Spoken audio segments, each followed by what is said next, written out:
Lao Tzu सूत्र 2 अविनाशी ताओ और अंधकार का रहस्य। क्या आपने कभी सोचा है जिसे हम सत्य कहते हैं, क्या वह सच में पूरा सत्य है? जिसे हम नाम देते हैं, क्या वह वही है जो वास्तव में है? लगभग 2500 साल पहले लाओसे ने एक ऐसा सूत्र कहा जो हमारी सोच की नींव हिला देता है। उन्होंने कहा, जिसका वर्णन किया जा सके वह शाश्वत ताओ नहीं है, जिसको नाम दिया जा सके वह शाश्वत नाम नहीं है।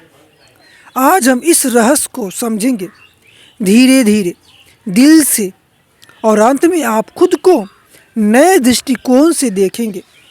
पहली पंक्ति, जिसका वर्णन किया जा सके वह शाश्वत ताओ नहीं है, यानी जो शब्दों में समझाया जा सकता है वह अंतिम सत्य नहीं है। कहानी, एक बच्चा अपनी माँ से पूछता है, माँ, प्रेम क्या होता है? माँ समझाने की कोशिश करती है, लेकिन शब्द छोटे पड़ जाते हैं। प्रेम को महसूस किया जा सकता है, लेकिन पूरी तरह बताया नहीं जा सकता। ताओ भी ऐसा ही है। ताओ अनुभव है, वह किताब नहीं, जीवन पाठ। सच्ची शांति शब्दों से नहीं, अनुभव से आती है।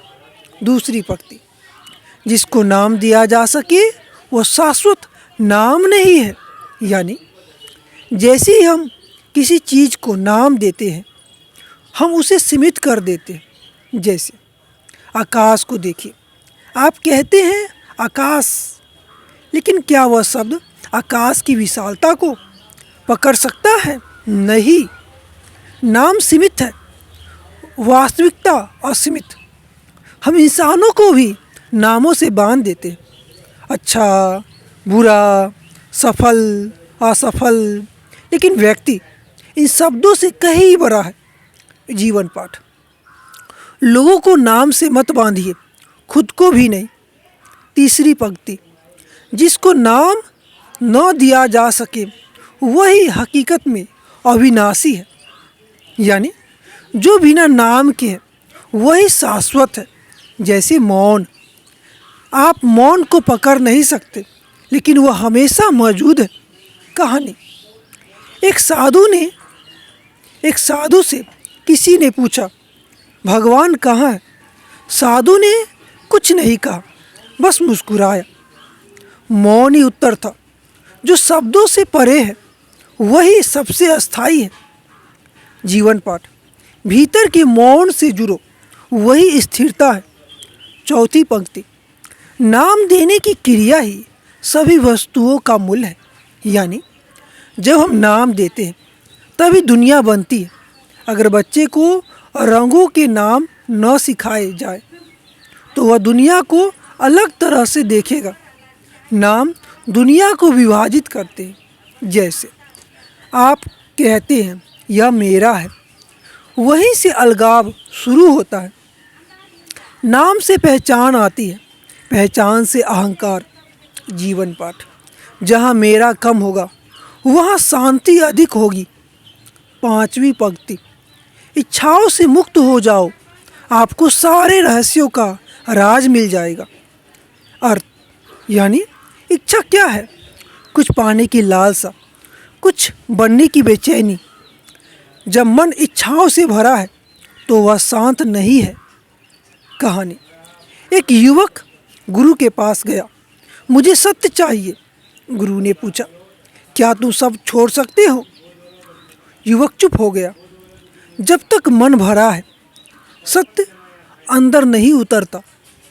जीवन पाठ, इच्छा कम होगी तो स्पष्टता बढ़ेगी। छठी पंक्ति, यदि आप इच्छाओं से बंधे हैं तो सिर्फ बाहरी रूप को देख पाएंगे। जब मन लालच में है तो वह गहराई नहीं देख सकता। जैसे अगर आप किसी व्यक्ति से सिर्फ लाभ के लिए मिलते हैं, प्रॉफिट के लिए मिलते हैं, तो आप उसका दिल नहीं देख पाएंगे। इच्छा आँखों पर पर्दा डाल देती है। जीवन पाठ, इच्छा कम करो, दृष्टि साफ होगी। अंतिम पंक्ति, सारे रहस्य और स्वरूप एक ही स्रोत से आते हैं और उस स्रोत को हम अंधकार कहते हैं। अंधकार क्या है?